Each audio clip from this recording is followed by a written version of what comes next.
Hep, meron ka bang extra 30 minutes per day? What if sabihin ko sa'yo na pwede kang pumayat sa 30 minutes na to kahit hindi ka magsuot ng workout clothes? Watch till the end kasi isi-share kasi ang secret kung paano mo gagawin to effectively para magkaroon ka ng bagong problema kasi papayat ka na kailangan mo na ng maliliit na size ng damit. So, mag-start na tayo?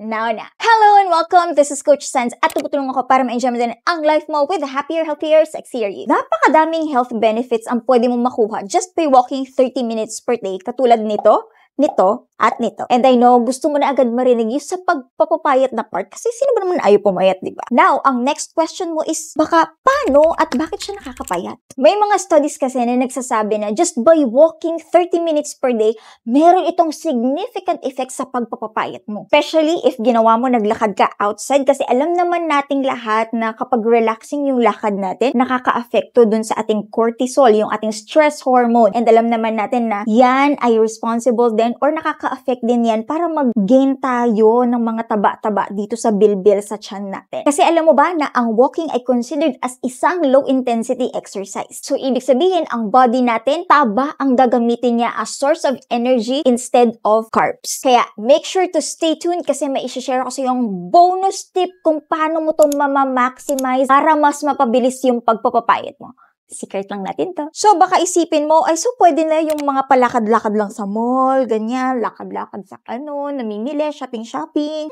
Pwede, pero kung ikaw yung tao na gusto mo lahat ng effort mo, sure ball na may balik agad, so ang dapat mong gawin. So, ang gagawin mo, maglalakad ka ng 30 minutes to an hour in the morning pagkagising mo. Or pwede din sa hapon. Tapos, ito na yung first bonus tip natin. Dapat, every hour, i-make sure mo na meron kang at least 1 or 2 minutes na extra walking na gagawin. So, pwede yung lakad-lakad ka sa office nyo, o kaya nasa school ka. Siyempre, maglalakad ka pag another room na kayo, o kaya naman mag-stairs ka. Pwede na yun. Para ma-make sure natin na hindi sedentary, may movements pa din, at saka nagkakaroon pa rin ng muscle contractions all throughout the day. Now, baka ang next question mo naman, kailangan po ba ng pre-workout snack, coach? Actually, pwede naman, parehas, pwedeng meron, pwede din naman wala. Kagaya nga na nabanggit ko kanina, ang walking kasi ay considered as isang low-intensity exercise. So, hindi ganun kataas yung heart rate natin kapag nag-walk tayo. Ibig sabihin nun, okay lang kahit wala kang pre-workout snack.